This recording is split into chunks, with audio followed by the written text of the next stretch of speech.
Dear students, मैं doctor पूर्णिमा दीक्षित आपको crystal field theory पढ़ा रही हूँ, जो कि बीएससी पार्ट 3 सेकेंड यूनिट का फर्स्ट पार्ट है। आप का ये 4th नंबर का लेक्चर है और आपने पढ़ा इसमें कि सीएफटी में किस तरीके से सीएफटी के पोस्टुलेट्स या अवधारणाएं कि सीएफटी क्रिस्टल फील्ड थ्योरी जो है वो लिगेंड्स को पॉइंट चार्जेस मानती है। ये नहीं मानती कि धातु और लिगेंड के मध्य केवल सहसंयोजक बंध बनते हैं या अतिव्यापन जैसे ही परिघटनाएं होती हैं। इसके अलावा अवधारणाओं में ये भी बताया गया है कि जब भी लिगेंड्स धातु के पास आते हैं बंध बनाने के लिए, तो जो धातु के पास 5 संभ्रांश डिकक्षक हैं वो विभिन्न ऊर्जा स्तरों में विभाजित हो जाते हैं। कुछ उच्च ऊर्जा के और कुछ निम्न ऊर्जा स्तर पर चले जाते हैं, जिसको कि लिगेंड्स के पास आने पर इस प्रकार से 5 डिकक्षकों का संभ्रांश डिकक्षकों का विभिन्न ऊर्जा स्तरों में बढ़ जाना क्रिस्टल फील्ड विभाजन कहलाता है। और इनके मध्य के ऊर्जा अंतर को क्रिस्टल फील्ड विभाजन ऊर्जा कहते हैं, जिसके पश्चात इलेक्ट्रॉन्स का पुनर्वितरण होता है। एक इलेक्ट्रॉन जो निम्न ऊर्जा स्तर पर आता है, हुन्स रूल के मुताबिक अगर निम्न ऊर्जा स्तर 1 से अधिक संभ्रांश हो तो पहले एक इलेक्ट्रॉन भरेगा और फिर उनमें पेयरिंग होगी या युग्मन होगा। हर एक इलेक्ट्रॉन जो निम्न ऊर्जा स्तर पर आता है वो कुछ ऊर्जा का उत्सर्जन करता है और तंत्र को अधिक स्थायी करता है। ऐसे एक एक करके इलेक्ट्रॉन्स आते जाते हैं। इसमें आपने उदाहरण पढ़ा ऑक्टाहेड्रल कॉम्प्लेक्स का या अष्टफलकीय संकुल। ऑक्टाहेड्रल कॉम्प्लेक्स या अष्टफलकीय संकुल। आप जानते हैं अष्टफलकीय संकुल समन्वय संख्या 6 के होते हैं और समन्वय संख्या 6 के अधिकतर कंपाउंड्स जो हैं, कॉम्प्लेक्स जो हैं, अष्टफलकीय ज्यामिति बनाते हैं। जब भी अष्टफलकीय संकुल बनते हैं तो 6 लिगेंड 6 अक्ष पर से आते हैं। 6 अक्ष मतलब x और उसकी विपरीत दिशा -x, y विपरीत दिशा -y, z विपरीत दिशा -z। तो जब भी अष्टफलकीय संकुल बनते हैं 6 लिगेंड 6 अक्ष पर से आते हैं और इस प्रकार से 5 संभ्रांश डिकक्षकों में से वो डिकक्षक जिनकी की पालियां अक्ष पर केंद्रित होती हैं वो इन लिगेंड्स के साथ ज़्यादा प्रतिकर्षण फील करते हैं, क्योंकि ये शीर्षस्थ प्रतिकर्षण होता है। एक्स अक्ष में पाली है डिकक्षक की और आने वाला लिगेंड भी एक्स अक्ष से आ रहा है, तो शीर्षस्थ प्रतिकर्षण कहते हैं, हेड टू हेड रिपल्शन कहते हैं इसको, जो कि बहुत अधिक होता है।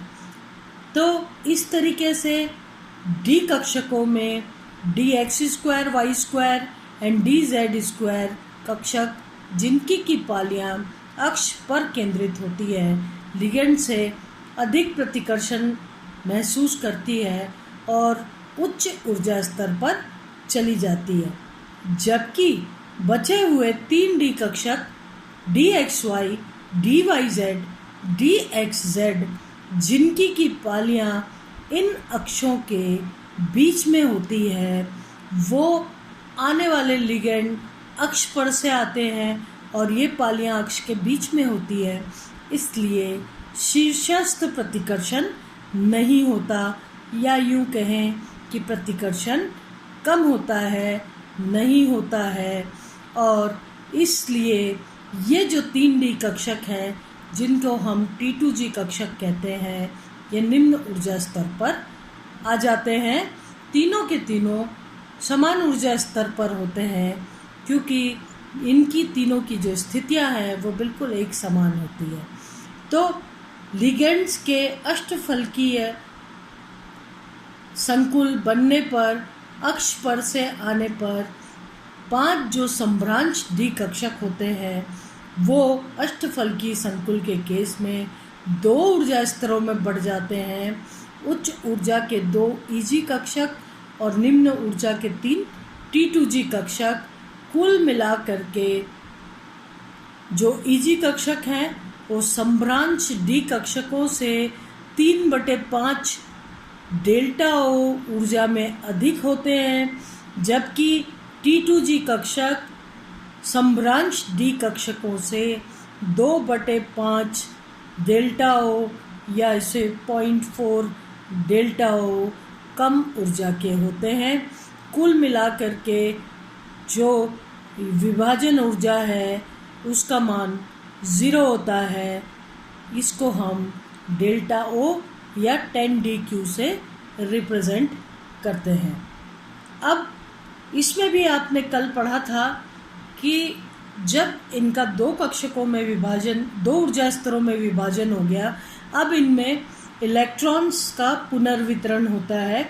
आप जानते हैं एफबाउस प्रिंसिपल क्या कहता है? ये कहता है कि पहले निम्न ऊर्जा स्तर के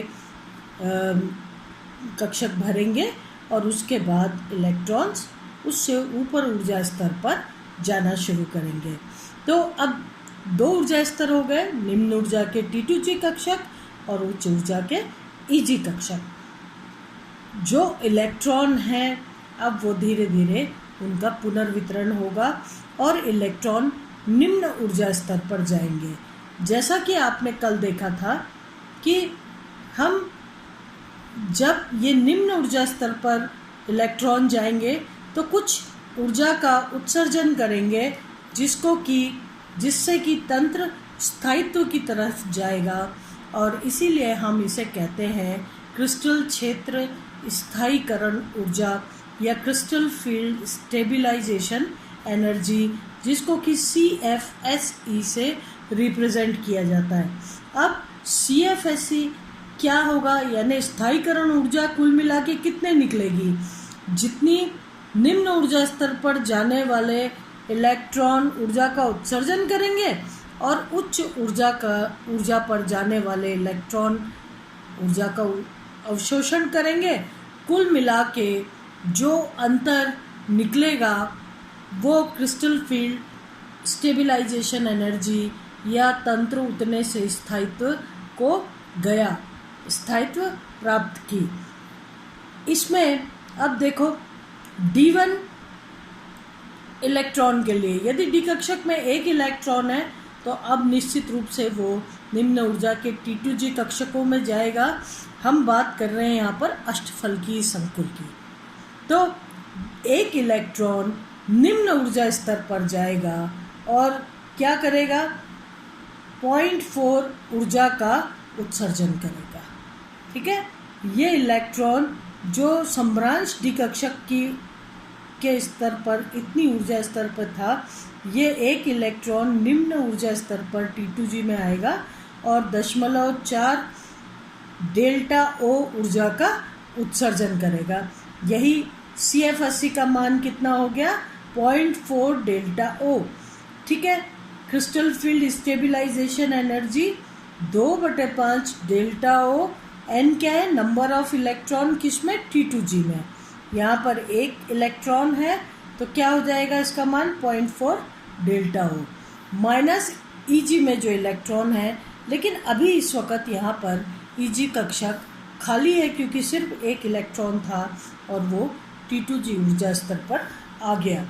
अब अगर हम D2 की स्थिति में देखें तो D2 इलेक्ट्रॉन में चूंकि हुन्स रूल कहता है हमारे पास 3 डीजेनरेट या संभ्रांश T2G कक्षक हैं, ये T2G कक्षक है, 3 संभ्रांश T2G कक्षक में पहले एक इलेक्ट्रॉन जाएंगे, उसके पश्चात इलेक्ट्रॉन या तो उच्च ऊर्जा स्तर पर जाएंगे या यहाँ पर पेयरिंग होगी।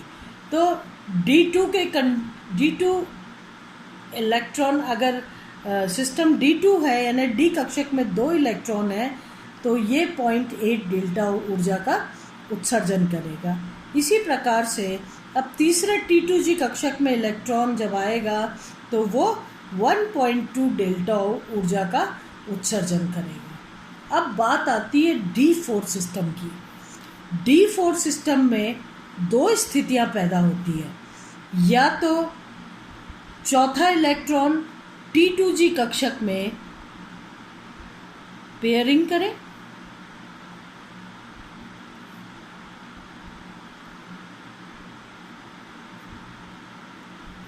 और या फिर वो इस डेल्टा ओ बैरियर को पार करके उच्च ऊर्जा स्तर पर चला जाए। ये हो गया D4 कंडीशन। चौथा इलेक्ट्रॉन या तो T2G लेवल पर पेयरिंग करेगा और या फिर EG लेवल पर जाएगा। ये इस पर आधारित है कि डेल्टा ओ का मान क्या है। यहाँ पर मैंने लिखा है delta O is less than pairing, यानी डेल्टा ओ का मान जो है वो पेयरिंग ऊर्जा से कम है। ऐसी कंडीशन में इलेक्ट्रॉन, चूँकि डेल्टा ओ का मान कम है तो डेल्टा ओ पार करके उच्च ऊर्जा स्तर पर चला जाएगा। D3 सिस्टम तक 1, 2, 3 इलेक्ट्रॉन यहाँ पर आए और CFSE की वैल्यू आई 1.2 डेल्टा ओ। लेकिन चौथा इलेक्ट्रॉन, चूँकि चौथा इलेक्ट्रॉन में 2 कंडीशन हो सकती है, या तो वो यहाँ पर पेयरिंग करे या उच्च ऊर्जा स्तर पर जाए। यदि वो यहाँ पर पेयरिंग करता है तो उसके लिए भी उसको कुछ ऊर्जा की आवश्यकता होगी, और अगर वो पेयरिंग एनर्जी या युग्मन ऊर्जा अधिक होगी डेल्टा ओ से तो इलेक्ट्रॉन डेल्टा ओ को पहले पार करके और उच्च ऊर्जा स्तर पर आ जाएगा। यहाँ पर D4 इलेक्ट्रॉन, ये जब इलेक्ट्रॉन में delta O is less than pairing होता है तो क्या होगा? Delta o less than pairing तो पेयरिंग नहीं होगा, हाई स्पिन बाह्य कक्षक संकुल जिसको कहा वैलेंस बॉन्ड थ्योरी ने, वो बनेंगे। तो हम कहेंगे इसे बाह्य कक्षक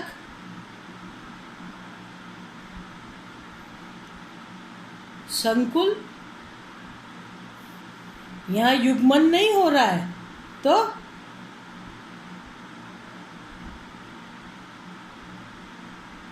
चक्रण मुक्त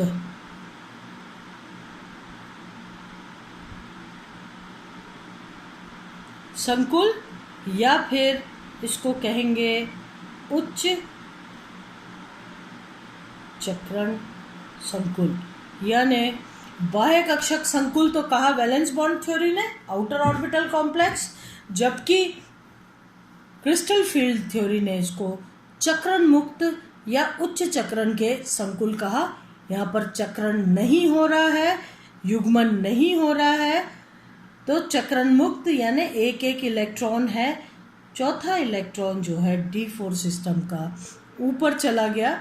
इस प्रकार से CFSE का मान क्या आया? CFSE is equal to 3 electron T2G level में 0.4, 0.8, 1.2, तो 1.2 डेल्टा ओ माइनस एक इलेक्ट्रॉन ऊपर है 0.6 minus 0.6 delta O is equal to 0.6 delta O. ये ऊर्जा का उत्सर्जन होगा D4 सिस्टम के लिए जहाँ पर delta O is less than pairing. ठीक है, अब D5 सिस्टम के लिए क्या हो जाएगा? ये तो D4 सिस्टम के लिए हुआ। D5 सिस्टम के लिए 5वां इलेक्ट्रॉन फिर से अब यहाँ पर आ जाएगा, फिर से यहाँ पर आ जाएगा पांचवा इलेक्ट्रॉन। और इस तरीके से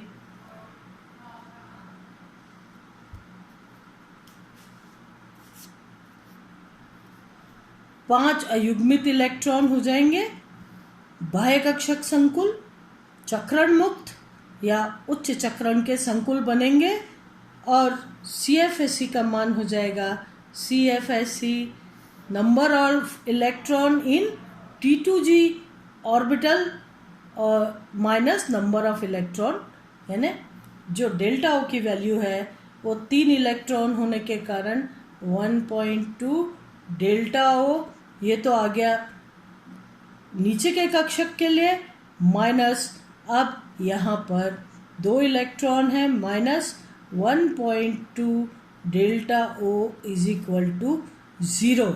यहाँ CFSE का मान क्रिस्टल फील्ड स्टेबिलाईजेशन एनर्जी, स्थायीकरण ऊर्जा का मान 0 आ जाता है। ठीक है, ये सभी जो यहाँ पर अभी आप इलेक्ट्रोकेमिकल सीरीज पढ़ेंगे जिसमें आप लिगेंड्स के बारे में पढ़ेंगे। जो जवाब वैलेंस बॉन्ड थ्योरी नहीं दे पाई कि क्यों कभी निम्न कक्षक संकुल बाह्य कक्षक संकुल और कभी अंतः कक्षक संकुल बनते हैं, जिस बात का जवाब वैलेंस बॉन्ड थ्योरी नहीं दे पाई, क्रिस्टल फील्ड थ्योरी ने उसका जवाब दिया। यहाँ पर लिगेंड के बारे में समझाया कि किस तरीके से लिगेंड्स के दुर्बल और प्रबल होने का CFSE पे प्रभाव पड़ता है। ठीक है, तो D5 सिस्टम के लिए पांचवा इलेक्ट्रॉन EG में गया और इस तरीके से CFSE का मान 0 आया।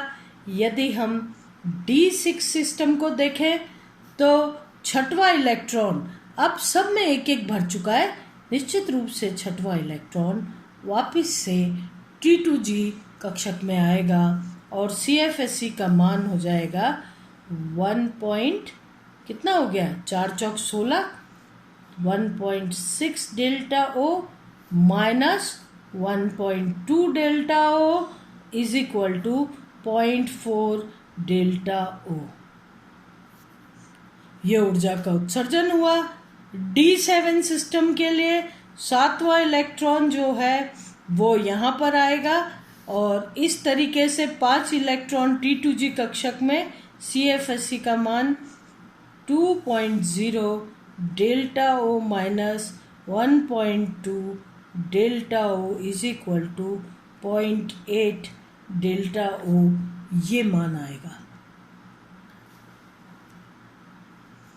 D8 सिस्टम के लिए D8 सिस्टम आठवां इलेक्ट्रॉन फिर से वापस T2G लेवल पर युग्मित होगा और इस तरीके से, क्योंकि अब इसके लिए कोई जगह नहीं रह गई है तो युग्मन होगा ही होगा, और D8 सिस्टम के लिए ये हो जाएगा 2.4 डेल्टा ओ माइनस 2 इलेक्ट्रॉन के लिए 6 और 6 12, 1.2 delta O is equal to 1.2 delta o CFSE का मान रहेगा। D9 सिस्टम के लिए देखा जाए तो अब 9th इलेक्ट्रॉन के पास कोई भी ऐसा चांस नहीं है कि वो ऊपर न जाए, उसे ऊपर जाकर के EG लेवल पर युग्मित होना ही होगा और इस प्रकार से CFSE का मान 2.4 डेल्टा ओ माइनस 3 इलेक्ट्रॉन हो गए 6 18, 1.8 delta O is equal to कितना हो गया 1.8.6 डेल्टा ओ। ये CFSE का मान आया। D10 सिस्टम के लिए 10वां इलेक्ट्रॉन यहीं जाएगा और इस प्रकार से CFSE का मान होगा 2.4 delta O minus 2.4 delta O is equal to 0। D10 system के लिए जो CFSC का मान है वो 0 हो जाएगा। इस प्रकार से आप देखिए कि किस तरीके से इलेक्ट्रॉन का डिस्ट्रीब्यूशन तंत्र को और भी ज़्यादा स्थायी करता है। तो ये जो आपने पढ़ा ये सारे के सारे वीक फील्ड लिगेंड्स के कारण है। इन लिगेंड्स को वीक फील्ड लिगेंड्स कहा जाता है। अभी आप आगे देखेंगे स्पेक्ट्रोकेमिकल सीरीज में कि किस तरीके से वीक फील्ड लिगेंड्स और स्ट्रॉन्ग फील्ड लिगेंड्स होते हैं। तो आज हम यहीं पर अपना लेक्चर समाप्त करते हैं। इसके आगे हम कल पढ़ेंगे। कल हम CFSC जो है वो स्ट्रॉन्ग फील्ड लिगेंड्स के लिए CFSC का मान किस प्रकार से आएगा ये पढ़ेंगे। आज के लिए धन्यवाद।